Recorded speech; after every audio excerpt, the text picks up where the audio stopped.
Hi everyone, welcome back to Harp and Guitar, People and Music. And thank you once again for joining me here for another episode, another installment of Whiskey's Blues Gumbo. You know what we do here? This is the show where we take weird or strange or unusual sounding blues words or phrases and try to figure out what the heck they talking about. And today I wanted to discuss the word captain.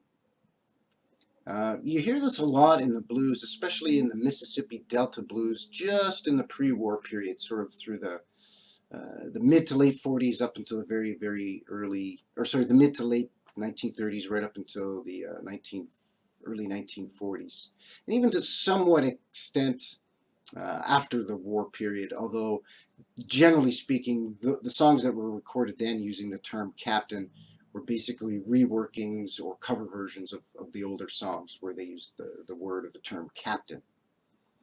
Now, the captain is generally it's a military term, but in blues it's not a military term at all. Captain is generally, when you hear the term captain, it's used to apply to the overseer on a plantation. Um, a perfect example of that would be Muddy Waters on his album Muddy Waters Folk Singer, that was released by Chess Records in the mid 1960s, where Muddy is performing acoustically a lot of these older blues tracks, and he's covering a lot of the stuff. He sings a line called, "Oh, my captain, he's so mean on me." And the captain was the overseer. He was basically the second in command on the plantation.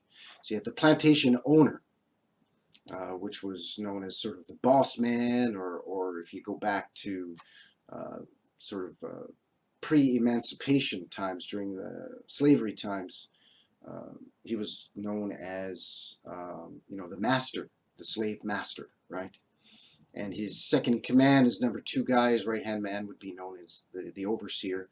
But amongst the workers, the slaves, the farmers, the farm hands, especially in the African American community on the plantations, he was known as the captain. And the captain was basically the enforcer. He was the one that made sure that the plantation owner, the master's rules were enforced, and he would dish out the punishments, which is where you get lines like, for example, Son House in the late 1930s and early 1940s recorded a tune where a couple of the lines are where he's singing about down south. He sings, down south, if you do anything that's wrong. Down south, if you do anything that's wrong. Down south, if you do anything that's wrong. They sure put you down on a county farm. Put you down with a man called Captain Jack. Put you down with a man called Captain Jack. Put you down with a man called Captain Jack. He'll sure write his name up and down your back. And that's based on a true story where Son House got into an altercation at a house party where he was performing as one of the musical guests in the late 1930s. He got into an altercation with a partygoer, and in self-defense he shot and accidentally killed this man, and he was sent down to a work camp farm, which was a prison camp, and he makes reference to this Captain Jack, which is based on an actual very cruel overseer who was sort of in charge of keeping an eye on and disciplining the prison workers when they would be contracted out by the state to do a lot of work. They worked on state roads, and they planted gardens, and they drained swamps, and they cut down trees. Really hard, intense labor from sunup till sundown. Not much different, really, than what was being done a few decades earlier during slavery. Basically, it was just a whole new form of slavery where you take prisoners that are unpaid workers, basically, and you have them do all these terrible manual tasks out in the hot southern sun all day long, 7 days a week actually.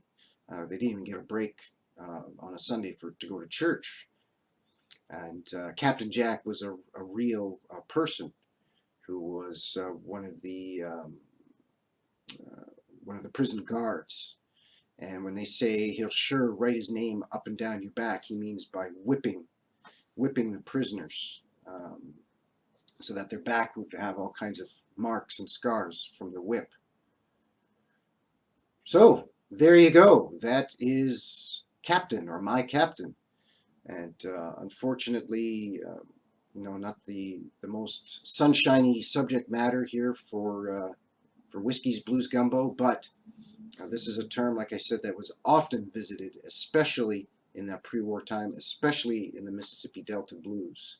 And you hear it a lot, that word captain used by a lot of blues singers, a lot of blues performers, and a lot of what you would call songsters, such as Leadbelly. Many of them who actually did time and firsthand had to deal with an overseer or a captain, right? Bucka White, Son House, like I said, Leadbelly, the list goes on and on. Robert Petway. So there you go. So I want to thank you very much for joining in and tuning me here once again today for another episode of Whiskey's Blues Gumbo. On behalf of myself and my partner in crime here at Harp and Guitar, Monk Music, certainly appreciate all that support. Let me know what you think down in the comments section. And of course, as always here with this series, if you are listening to some blues and you come across an unusual word or turn of phrase and you're not sure what they mean, drop us a line. I'd be more than happy to look into it and discuss it and give you a definition. So please don't forget to like, subscribe. We'll talk to you again real soon. Have yourselves a great day, and thanks for watching. Take care. Bye-bye.